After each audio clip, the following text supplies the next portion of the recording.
نن مونږه تاسو ته د الله یو لوی ولی د علم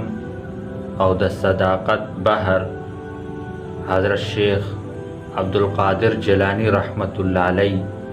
د ژوند یوه واقعه د عبرت نه ډکه بیانو.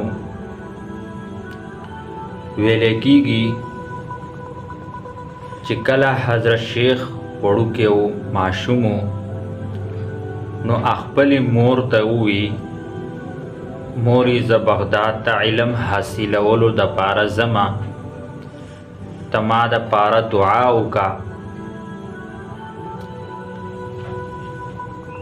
نو مور وله 40 دینار ورکړل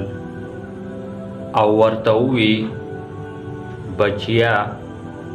هیڅ کله هم دروغ ونه وای، که هر څومره خطره وي